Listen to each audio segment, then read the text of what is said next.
CXC to introduce electronic exams by 2017. School principals told to look out for red flags as the Ministry of Education continues to investigate the issue of school dropouts. And the Minister for National Security promotes volunteerism in disaster response efforts. I'm Idona John Baptist with the Channel 5 News. Details after this.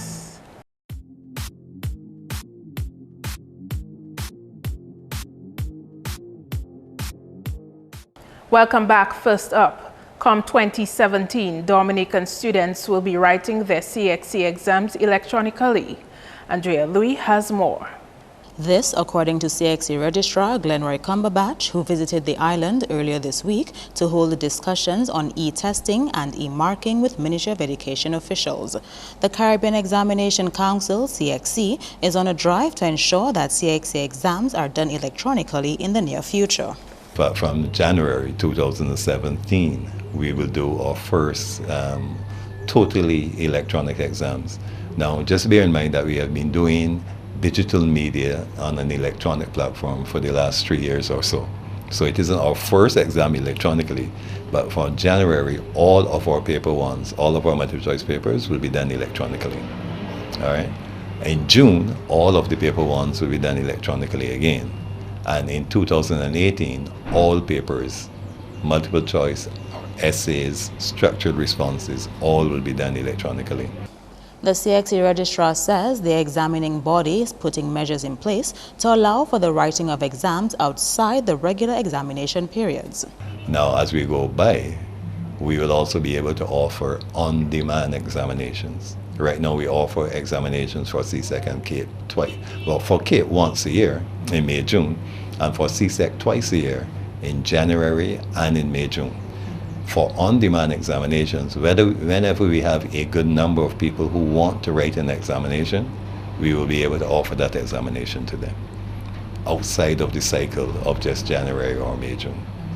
So from 2019, 2020, we'll be able to offer that service. Another change that will come on board in 2017 is the full electronic marking of exam papers. At present, we mark some electronically and we do some face-to-face. As we speak, there are face-to-face marking going on in both Barbados and in Jamaica. And that this will be the last year that we will have face-to-face marking. From next year, all of the exams will be marked electronically, handled two at the same time. And we have tried the electronic marking. It has worked very well for us.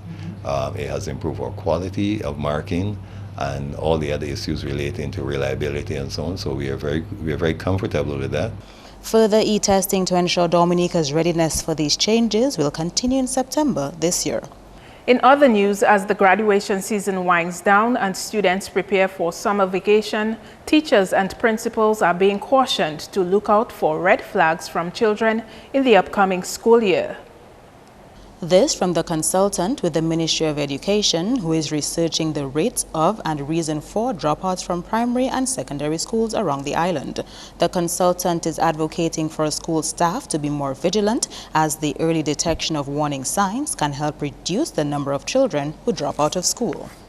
You will notice that a child will not maybe just get up one morning and drop out. There must be some red flags. And even that too, we are also working on it. Maybe there might be some new initiatives when school reopens in September, that some things be done so that you pick up the red flag very early. A child misses a week out of school, days, weeks. You must be able to find out what is going on before the child just drops out completely. Shillingford says the Ministry of Education is also engaging youth in various communities to help in this regard. As a matter of fact, right now, just next to me, one of the officers, we are working on a research form that we need to be able to send out. Maybe during the summer, we'll get some of the young persons to help us in the community to help us with the research, just answering interviews and answering questions on why students drop out of school. There are hopes that certain aspects of the Education Act will be enforced in the new school year to help address the situation of children dropping out of school. The Education Act makes allowance for a school attendant, and we are thinking seriously of enforcing that once the attendant sees that the person is not going to school, the person visits and does whatever he has to do to ensure that the child returns to school. And yes, when some of them drop out, we have the principals and teachers visiting, but sometimes you can take a horse to water, you can't make it drink. Shillingford took up duties as a consultant with the Ministry of Education in March this year and has a year in which to present her findings and recommendations to government. A new disaster model to incorporate greater volunteerism from communities in disaster response is being looked at.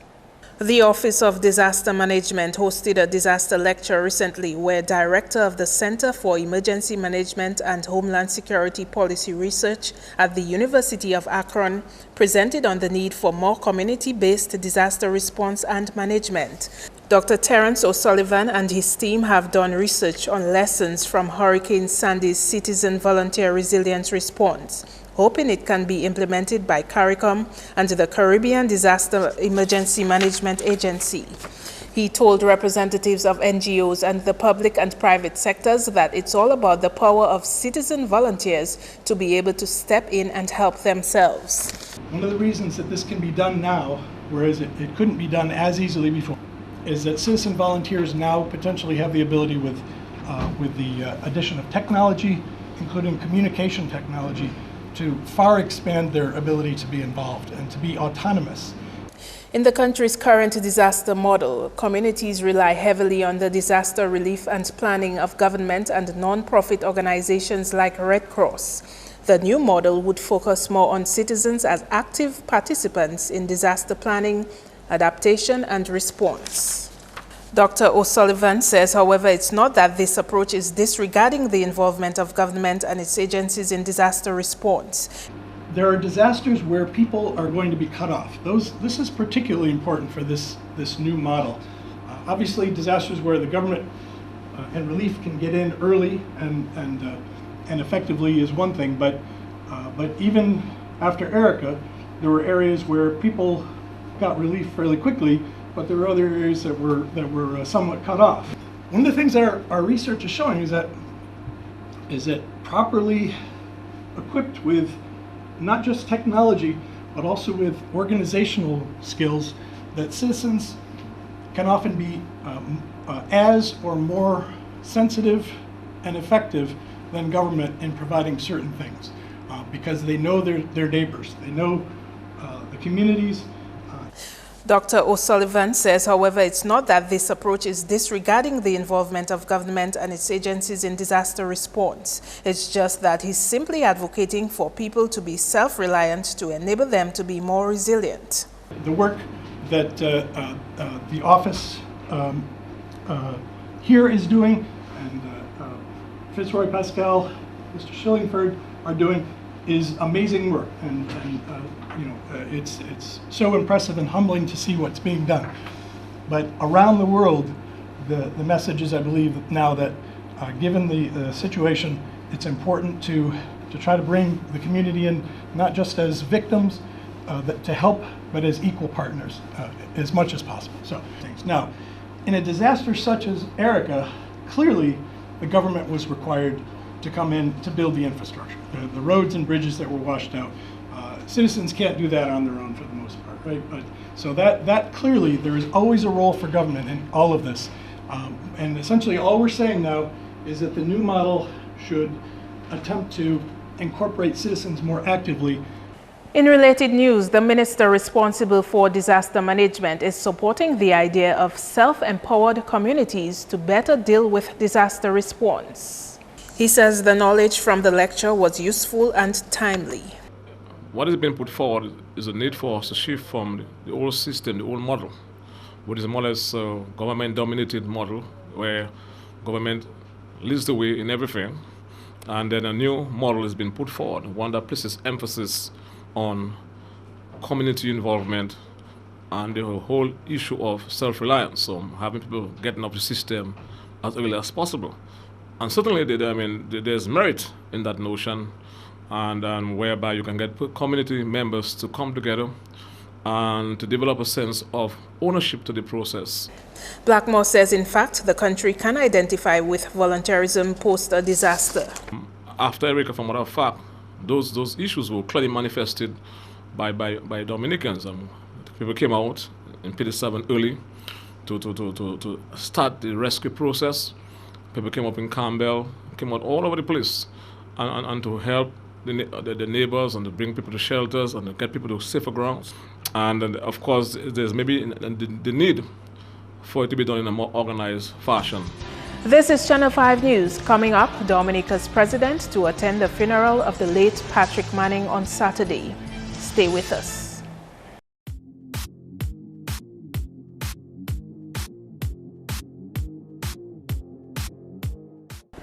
Thanks for staying with us. Buying a new house or building can be a financial burden, and a team of professionals got together on Thursday night to enlighten the public on how the process of home ownership can be facilitated. The public forum was hosted by the National Bank of Dominica. Architect Severin Mackenzie is advising potential homeowners that if their option is to buy a home, they should inspect it thoroughly, especially on a rainy day, to observe whether there are any leaks. You find people buying houses and they spend almost the same amount of money changing it to suit their taste. And by the time they finish with it, they're dead broke.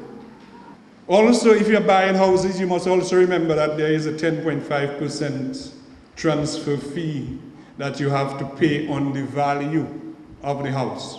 So if you're buying a house for $500,000, take note that you will be paying another 10.5% on transfer fees. Yeah? So maybe this extra $50,000 could very well have given you your land. The need to include building engineers and quantity surveyors when planning to build were also discussed. Before you build, before you get to the architect, before you go anywhere, think about your design and think about the cost implication. And I always tell people, before you build, go to the financial institution first. Before you start, go there first. Find out how big is my pocket? What can I afford before I decide to go after it? Even if you have a so-called small building, the shape of the building is a factor. Because when you come with these fancy shaped buildings with all the curves and all the squares and the triangles mixing, and the architects are very good at that, and they'll do that for you. All right, that is their work. They'll do that for you. But remember, whenever they're doing that for you, it has an effect on your cost of your building. NBD saw the open house necessary since many homeowners have come to the financial institution well into the home ownership procedure. However, according to bank officials, it is wise to engage banks early in the process. You've probably approached financial institutions and they would have said to you, oh, your debt service ratio should not be more than X% of your income, 40% or 45 or 50. Why do we say that? We say that to you because we recognize your mortgage normally will extend 20, 25, probably 30 years. But you have to leave during that time. And other major investment opportunities may come during that time. Family expenses may come during that time. For example, do you intend on sending all of your children to university? That cost will come somewhere along the line. Where the house is located, is it close to public transportation, or do you must buy a vehicle to get to your home? That will also affect your family budget. As the country gets on board with the global movement away from the use of plastic products, one French national has taken it upon herself in ensuring that Dominica maintains its image as the nature island of the Caribbean. Nathalie Rowland, who came to Dominica almost 10 years ago, says she was impressed with the quality of nature and hoped to help preserve this aspect of the country. To this end, Rowland has started a company which supplies environmentally friendly products. She is urging Dominicans to use non-plastic items where possible to help protect the country, even if they are slightly more expensive than plastic products. First of all is the soil. In Dominica we have a rich soil and we need to keep it so. Okay, so when my product are on the ground, and when they start to decompose, it's like the soil going back to the soil because it's a plant. Our industry of whale watching and turtle watching and the reef with the snorkeling, when those products are blown away in the sea, they will start to decompose and biodegrade. But because, once again, it's a natural product, it will not affect the reef, it will not affect the whales, it will not kill the turtles. So we're protecting our industries in that regard. Roland says non-plastic products are not only good for the environment, but also benefits the human body. Because when you pour hot food in a styrofoam container, the molecules of plastic are going into the food and you ingest the molecule of plastics. So it's either you want to maybe spend 50 cents extra for an eco-friendly container, but maybe save thousands of dollars in X-ray and chemotherapy and I don't know what else. An investment, we have to take it as an investment for us and for future generation, because one plastic bag we're using today will last on our soil for 4 to 5 generations. His Excellency, the President, and Mrs. Savre will represent the country at the funeral of the late Patrick Manning, former Prime Minister of the Republic of Trinidad and Tobago. Dominica is observing Friday 8th and Saturday 9th July as 2 days of national mourning as a mark of respect for the late Prime Minister. Mr. Manning died on Saturday 2nd July from leukemia. He was aged 69. The funeral service is scheduled for Saturday 9th July from 10 a.m. in Trinidad. And a resident of Grand Bay has been venting over what he says is the unfair practice by taxi drivers who undercut the regular bus drivers. Tony Tuse sought out Channel 5 News to complain about what he says amounts to injustice, but Tuse is hopeful that with some intervention and guidance from the authorities, this issue can be amicably resolved. If you make a survey in the country, we will tell you things that, or the bosses will tell you, oh, they used to make more money. Yes, why we used to make more money? Because now we have more bosses. But with only more bosses you have there are rules that can put in place, and all the bosses will make equal right. We need equal right and justice on the bus system in Dominica. You run tourists for 6 months. The money the fellas in the tourists making for 6 months, it could cover a year, sometimes for the whole year. The dollar run don't make that. And they still come in on the bus stop and show you they make free 400 US, and now they come and make their gas money. And the time the tourist fellas come in is early morning and rush hour in the afternoon, where the dollar run cannot even get a chance to make a money. So I find this is wrong. That's news. Coming up, your sports highlights with Kenny Williams.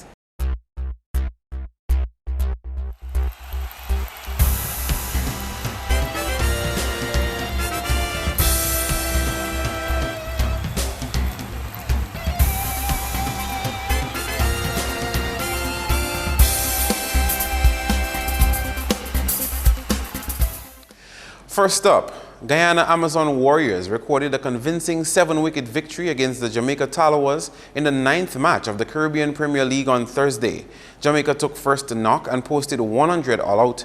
Rovman Powell scored 38 for Jamaica, while Shakid Hassan assisted with 25. Chris Gale was bowled out for Duck. V. Pomol took 3 wickets for Guyana, his team scoring 101 for 3 in 18 overs. Chris Lynn was not out on 39, Anthony Bramble scored 27 and Jason Mohammed 22. And Guyana Amazon Warriors will be looking for another win when they face Patriots in Guyana on Saturday. Still on the weekend, West Indies President's 11 will take on Indians in a tour match on Saturday. Leon Johnson will lead the President's 11 team against the touring Indians in a 2-day practice match at Warner Park in St. Kitts on July 9 and 10. India will play 2 warm-up games against the President's 11 before their 4-test series against West Indies. The first test starts on July 21 at the Sir Vivian Richards Stadium in Antigua. The WICB President's 11 squad reads Leon Johnson, captain; Jermaine Blackwood, Rajendra Chandrika, Roston Chase, Jason Dawes, Shane Dorwich, Shai Hope, Damian Jacobs, Keon Joseph, Marquino Mindley, Vishal Singh, and Jomel Warrican. Still in sports, the rain finally held up, allowing games in the 2016 Flow DABA League to continue on Thursday. In Game 1, Ronald Charles and Willie Barbershop All-Stars beat Fashion Line Falcons in a Division 1 encounter. Final scores: All-Stars 76, Falcons 69. In Game 2, the Eagles edged out Elijah Law Chambers Thunderers 59-58. Meantime, games continue on the weekend at two venues. At Lindo Park on Saturday, it will be United Insurance Sharks against Interschool at 7 p.m. to be followed by E.H. Charles Crossover and Eagles at 9.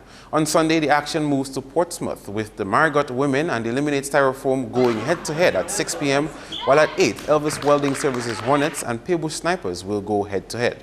Still in basketball, in the last placed game of the Caribbean Basketball Confederation on Friday, Dominica went down to Trinidad 43-65. Kaifer Francis scored 12 points and Felix Lawrence 9. In other sporting highlights, Mitchell Davis will have another shot at qualifying for the Rio Olympic Games this weekend. The cutoff date for qualification is June 11 and Davis will take part in the Bahamas Invitational where he will compete in the men's 200 meters on the weekend. The national sprinter ran a time of 20.60 seconds in the 200 meters recently, clocking 0.10 seconds shy of equaling the qualifying standard for the Olympic Games. The qualifying time for that event is 20.50 seconds. On to football now. Neither 767 Young Ballers nor Burt Motors Young Stars would let up as the teams tied 3-3 in the Fast Cash Harlem Football League on Thursday. Darren Gage, Jeffrey Charles and Kenny John Baptist scored one each for Young Stars, while Chrisley Kernizan netted twice and Delano Edwards once for Young Ballers. Meantime, the league continues on Saturday with an in-house competition and an awards ceremony at Newtown at 3 and 6:30 respectively. In a double-header on Sunday, Malta India Icons and Digicel Newtown Juvenile Football Academy will go head-to-head at 5 p.m. to be followed by a matchup between defending champs Aeropost Dutch United and Delnagis Quirkside at 7. Still in football, action continues in the TTV Beach Football Tournament with 3 matches on the cards. On Saturday, La Croix and Ghetto Youth All-Stars will do battle at 6. On Sunday afternoon, the Pirates of the Sand and Spartans will clash at 3:30, followed by newcomers Signman versus the party team at 6. The matches are scheduled for Layu Beach. Still in sports, students and schools having outstanding performances in sports for the 2015-2016 school year will be awarded as the Sports Division hosts its 24th annual awards at the Dominica State College on Saturday. Outstanding schools and players will be recognized in cricket, football, basketball, track and field, volleyball, netball, and table tennis at the primary school, secondary, and college levels. There will be addresses from the sports coordinator, member of parliament for the Roseau North constituency, and the guest speaker. Starting time is 10 a.m. In more sporting highlights, Antigua Combined Schools defeated Dominica by 61 runs in the Sir Garfield Sobers cricket competition on Thursday. In a rain-affected game of 27 overs per side, Antigua batted first and scored 145 for 9 in 27 overs. Wanu Joseph picked up 3 for 20 and Malachi Xavier 3 for 29. Dominica replied with 85 for 9 in 27 overs. Jervon Raphael scored 21 and Malachi Xavier 11 not out. Finally, the 2016 Ivor Stevenson River Syriac Football League will kick off on Sunday. The league opens with a ballerama with teams from the River Syriac area. 12 teams have registered for the league so far. Grand Four Young Boys is the defending champion. That's all the sports for now. I am Kenny Williams. Have yourself an awesome weekend.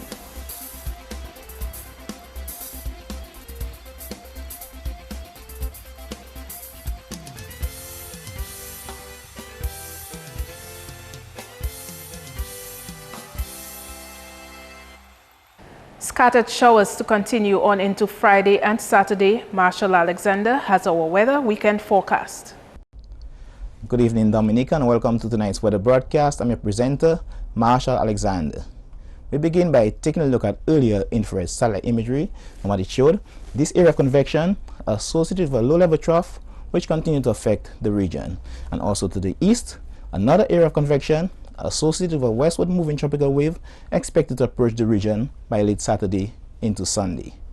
Taking a look at earlier visible satellite imagery, what it showed. Some low-level clouds which moved across the region today, and this resulted in mostly cloudy skies across Dominica. Now taking a look at earlier radar imagery, what it indicated. The associated scattered showers across the region today and also to the east of Dominica and moving westwards. Tonight's weather is expected to be partly cloudy to cloudy with a few scattered showers, and tomorrow's weather is expected to be fair to partly cloudy with a few brief scattered showers. Sea conditions are expected to be moderate in open water with waves peaking near 7 feet. For the next 3 days, Fair to partly cloudy skies with a few brief scattered showers can be expected tomorrow. However, by late Saturday into Sunday, we expect an increasing cloudiness with scattered showers and possible isolated thunderstorms due to the passage of this tropical wave. However, by late Sunday into Monday, we expect a relative improvement in conditions. Also, breezy conditions can be expected by Sunday and into Monday. Persons in areas prone to flooding, landslides, and falling rocks, you're advised to exercise caution during the overnight period of Saturday into Sunday morning. For the rest of the Caribbean tomorrow, partly cloudy skies with a few scattered showers can be expected across the central and northern portion of the region, with an increasing cloudiness and scattered showers expected across the extreme southern portion of the island chain. Our international cities forecast: some thunderstorm activity can be expected in New York and Caracas, cloudy skies expected in Miami, partly cloudy skies expected in London, clear skies expected in Beijing, with temperatures up to 37 degrees Celsius. Sunrise tomorrow will be at 5:41 a.m. and sunset will be at 6:40 p.m. Please remember that we are in the hurricane season. For more information, you can call the weather hotline at 447-5555 or visit our website at weather.gov.dm. Thanks for viewing. Have a good weekend.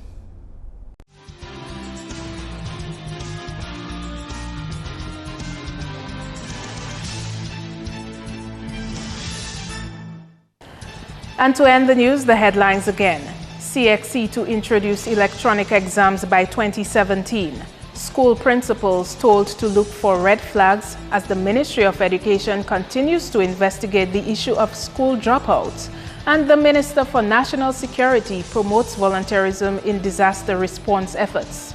You can feel free to contact us at news@marpin2k4.com and access our past newscasts on our YouTube channel.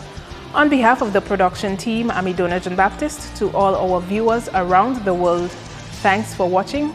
Have a great weekend.